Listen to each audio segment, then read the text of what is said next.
कोल्हापूरपासून जवळच असणाऱ्या पेठवडगाव येथे झाला आहे भव्य प्लॉटिंगचा प्रोजेक्ट। या ठिकाणी रस्ते, लाईट, गटर्सच्या सोयीनियुक्त कलेक्टर येणे प्लॉट उपलब्ध।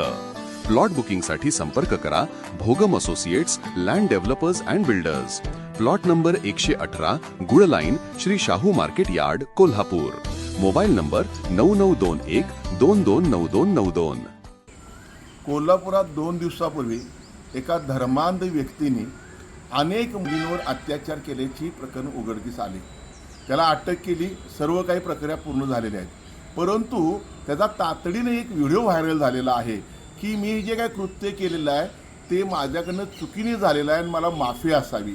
त्याच्या वडिलांनी सुद्धा एक व्हिडिओ व्हायरल केलेला आहे की माझ्या मुलांनी फार मोठी गंभीर चूक केली आहे, त्याला फाशी द्यावी। कुणी व्हिडिओ हा तयार केला? का केला व्हिडिओ व्हायरल?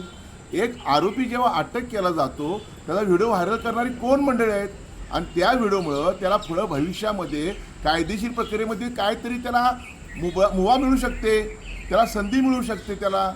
आणि त्याचबरोबर एकंदरीत सहानुभूती निर्माण करण्याचा हा कोणी प्रयत्न केला आहे का पोलीस प्रशासनाने कोल्हापुरातील वातावरण तर शांत व्हावं, कायदा सुव्यवस्था बिघडू नये म्हणून हा व्हिडिओ व्हायरल केला का? ह्या सर्व गोष्टींची SIT जी स्थापन केलेली आहे जिल्हा पोलीस विभागाने, ह्याची सुद्धा तपासणी करणं गरजेचं आहे। आणि ज्यांनी व्हिडिओ व्हायरल केलेला आहे, ज्यांनी व्हिडिओ केलेला आहे त्याला सुद्धा गुन्हेगारांच्या पिंजऱ्यामध्ये उभा करण्याची आम्ही तुमच्याकडे मागणी करत आहे।